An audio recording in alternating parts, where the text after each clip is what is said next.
Hi, good afternoon everyone.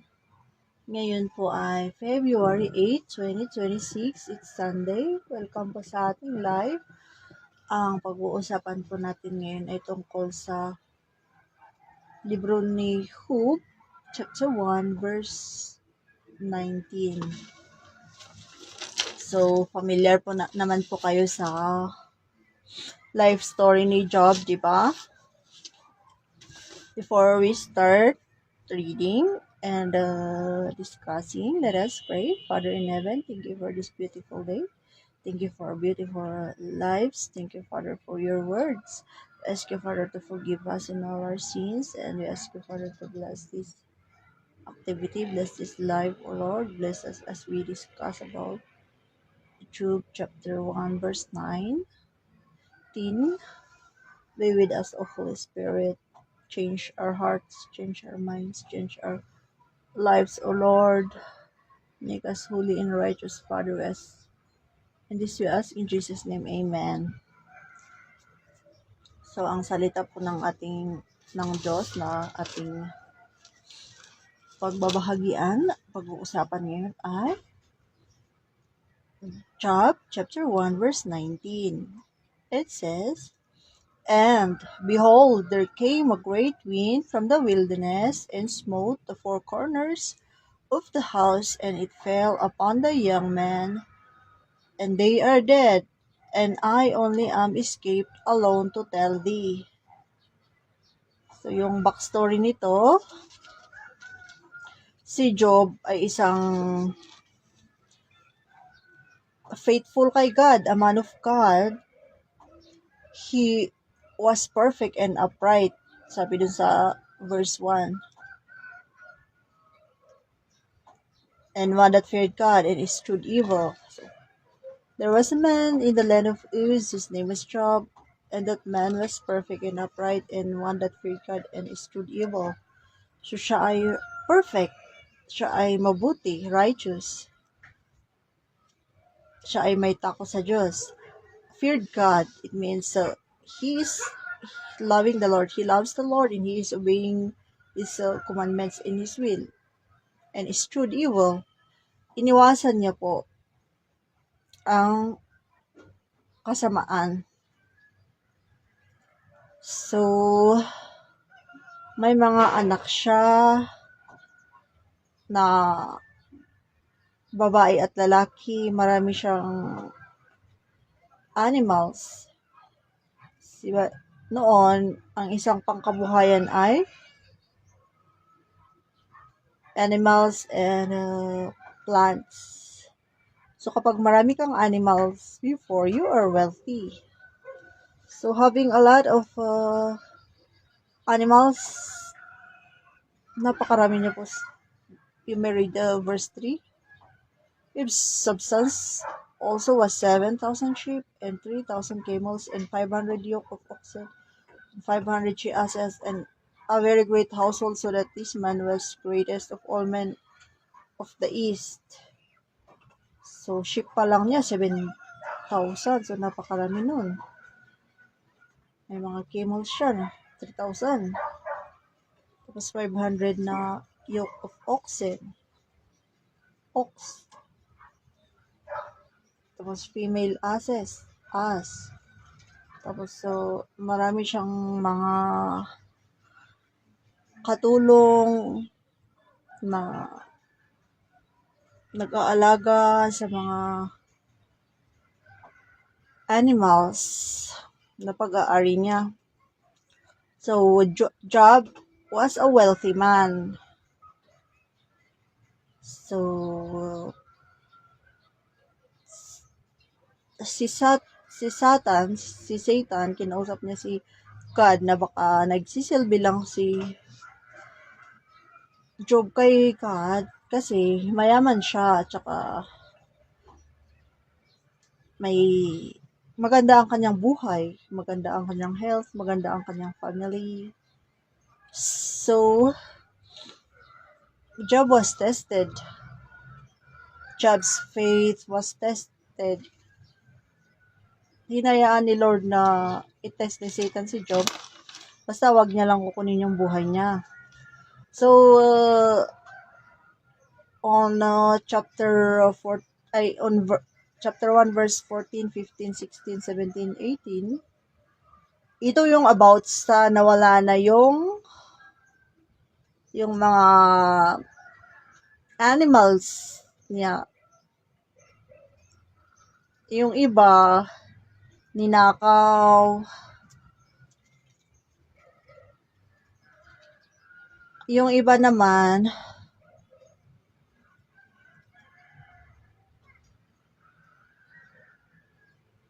nasunog, namatay. So, nawala lahat ng mga animals niya. Tapos, ito namang next, itong ating verse of the day, yung pagkawala ng mga anak niya. Lahat ng mga anak niya ay namatay. Yun. Let us read it again. And behold, there came a great wind from the wilderness, and smote the four corners of the house, and it fell upon the young men, and they are dead, and I only am escaped alone to tell thee. So, let us ask ourselves, pag sa atin po kaya, pag sa inyo po nangyari na, nawala lahat ng mga ari-arian, mayaman at mga anak, baka po hindi natin kakayanin, di ba? Na napakaraming pighati sa buhay. It's very, very sad. It's sorrowful, full of grieving and mourning pag ganun, di ba? But si Job, he is faithful to God na kahit nawala lahat sa kanya. Ito, basahin natin yung verse 20 to 22. Then Job arose and rent his mantle and shaved his head and fell down upon the ground and worshipped and said, naked came I out of my mother's womb, and naked shall I return there. The Lord gave, and the Lord hath taken away. Blessed be the name of the Lord. And all this Job said not, nor charged God foolishly. So, ano po yung matututunan natin dito sa ginawa ni Job? That despite that his wealth, his animals, and all his children or daughters and sons were dead, ang ginawa niya ay Job still worshipped God and did not sin. Winworship pa rin niya si Lord. It says sa last phrase now, verse 21, blessed be the name of the Lord. And before that, he said, the Lord gave, and the Lord hath taken away. Blessed be the name of the Lord. So, blines niya pa rin ang pangalan ng ating Diyos.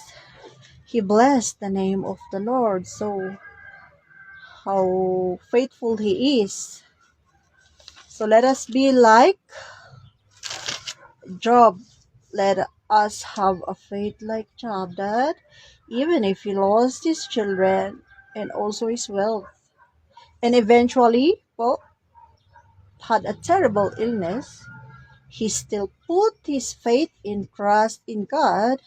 He still worshiped God amidst his life's challenges. So, meron din pong isang kanta na napakaganda. It is well with my soul. It is well with my soul. Kung ikaw po ay nakakaranas ng down na down when you are in sickness or you are emotionally, spiritually, mentally sick, or physically sick, ang ganda pong kanta nun, yung It Is Well With My Soul. Yung composer din po nun, napakarami niyang problem that time, but he composed the lyrics of that song. So, tsaka, let us, napakaganda pong basahin yung buhay ni Job, yung Book of Job, na kahit halos nawala halos lahat ng nasa kanya, except his life. Nawala yung mga wealth niya, yung good health niya. Pero buhay pa siya, nagtiwala siya sa ating Diyos. He is faithful unto our God. So, kahit man po nasa sitwasyon tayo na tila nawala ang lahat, ang ating ari-arian, ang ating good health, let us still worship the Lord because the Lord is so good in our lives. Napakabuti niya. Siya yung magbigay ng lahat-lahat sa atin. Sabi nga ni Job, the Lord gave and the Lord hath taken away. Blessed be the name of the Lord. So, let us always worship the Lord. Kahit tayo man ay nasa kasaganaan or we have much in life, we have good health and wealth, let us praise and thank the Lord. Let us worship the Lord and serve the Lord. Kahit man at tayo ay nasa matinding problema, nasa sickness, nasa poverty, let us still worship the Lord and trust the Lord. Let us put our hope in the Lord. Ano man yung sitwasyon natin. The Lord will restore us. Siya yung magre-restore sa atin. Yung John, napakaganda din po ng isang chapter sa John.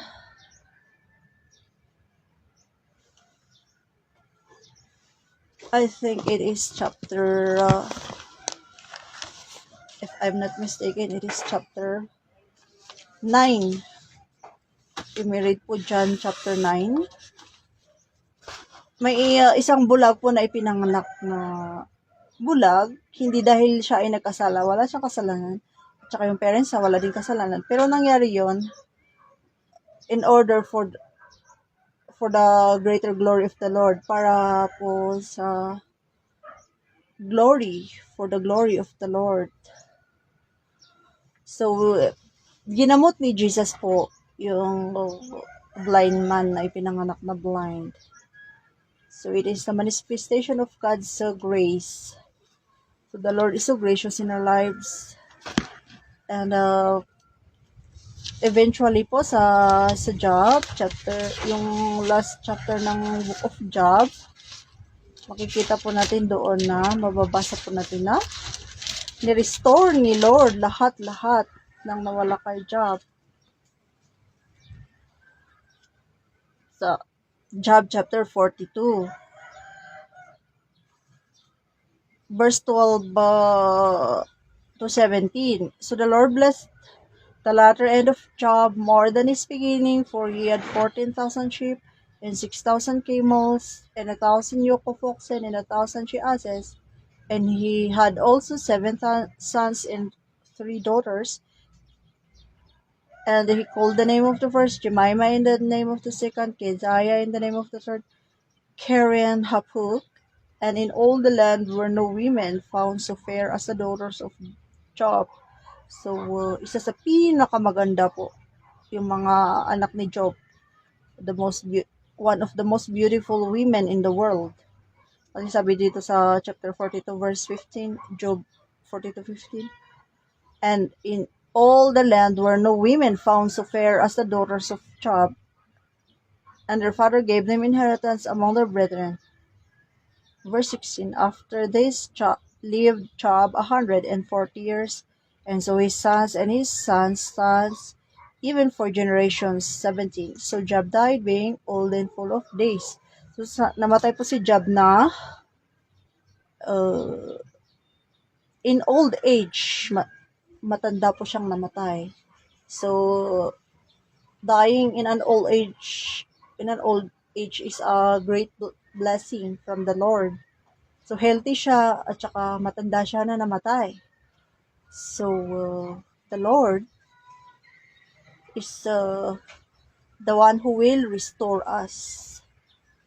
Kung may sakit man tayo ngayon, siya yung gagamot sa atin. Our great physician, He will restore our health.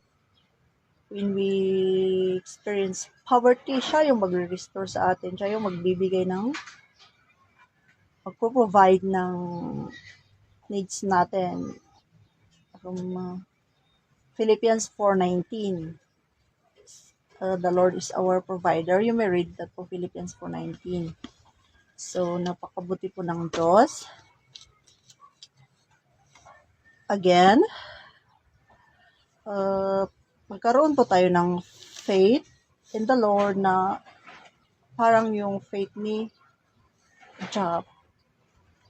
He still put his faith and trust in God. He still worship God amidst his life's challenges.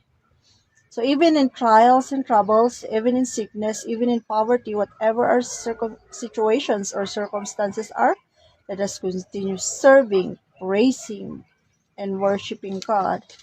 Let us put our trust in Him. So to God be the glory. That's for our exhortation today. Before we end this live, let us pray. Father in heaven, thank you for your words in the book of Job. Thank you, Father, for your words in the Bible. Thank you for the comfort, O Lord.